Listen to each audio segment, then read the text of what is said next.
సందర్భంలో కానీ వ్యక్తమవుతాం. Right right okay Gowri Satish గారు. సో మొత్తానికి 2 రౌండ్లు కలిపి కూడా 1144 ఆధిక్యంలో కొనసాగుతోంది. ఎస్, ఎలా ఉన్నాయి మీ అంచనాలు?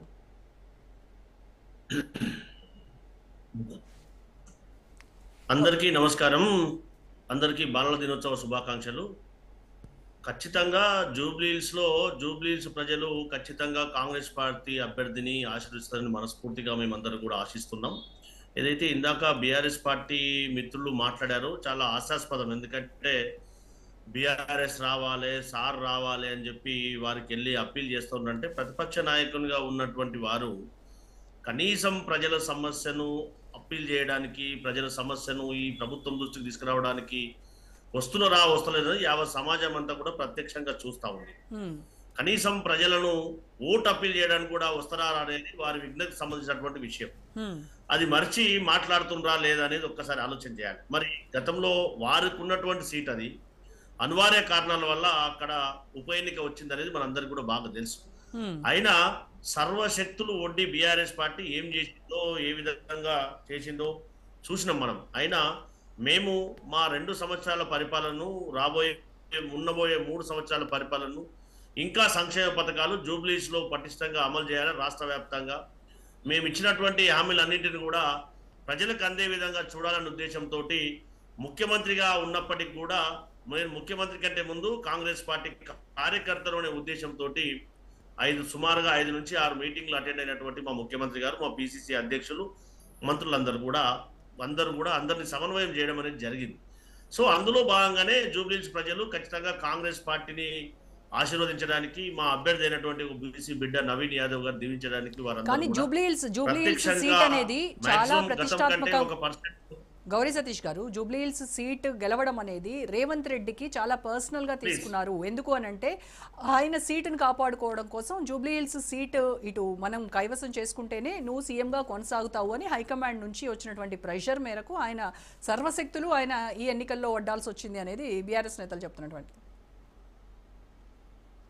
అది అవాస్తవం అండ్ అసంబద్ధమైనటువంటి మాట. ఎందుకంటే ఆ ఒక్క సీటు వస్తే మ్యాజిక్ ఫిగర్ దాటేలేదు. ఆ ఒక్క సీటు ఏదన్నా కారణాలు చేసి తగ్గితే మ్యాజిక్ ఫిగర్. మరి ఎందుకు అంత ప్రతిష్టాత్మకం కాంగ్రెస్? బీఆర్ఎస్ మాట్లాడే మాటలు ఏ విధంగా ఉంటాయంటే ఎందుకంటున్నామంటే అది ఒకవేళ బీఆర్ఎస్ గనక జూబ్లీహిల్స్ లో గెలిస్తే మా మ్యాజిక్ ఫిగర్ తగ్గిపోతుందా అండి?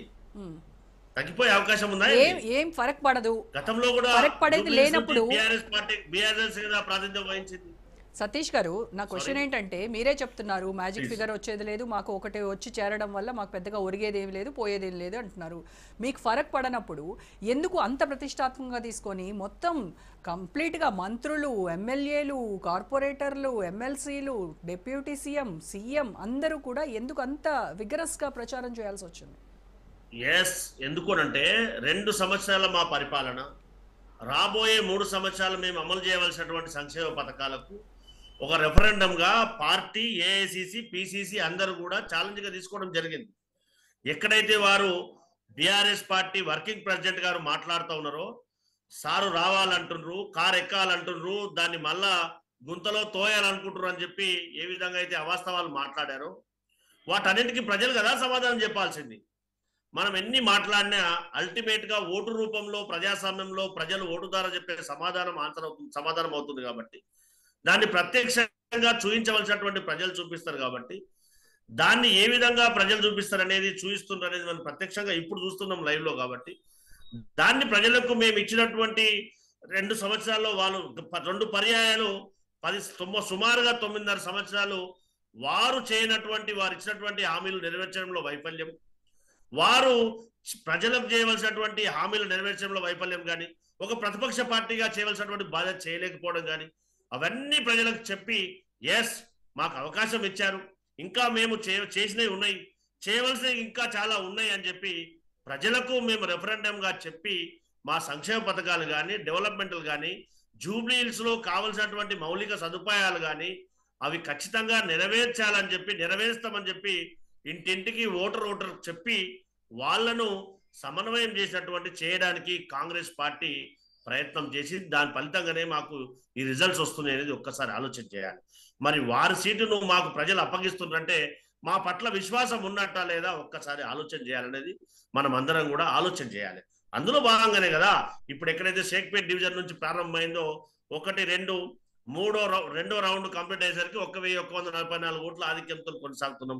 ఖచ్చితంగా ఏదైతే పోలైన ఓట్లలో మాకు 15 నుంచి 20 వేల మెజార్టీ వస్తుందని మా పార్టీ సర్వే ప్రకారం ఏదైతే మా టీం చేసినటువంటి కాంగ్రెస్ పార్టీ టీం చేసినటువంటి సర్వేలో మాకు అందినటువంటి సమాచారం కాబట్టి ఖచ్చితంగా ఆ దిశగా మాకు జూబ్లీహిల్స్ ప్రజలు కాంగ్రెస్ పార్టీ అభ్యర్థిని ఆశీర్వదిస్తారని ప్రగాఢమైనటువంటి విశ్వాసంతో ఉన్నాం. అందులో ఎలాంటి అనుమానం లేదు.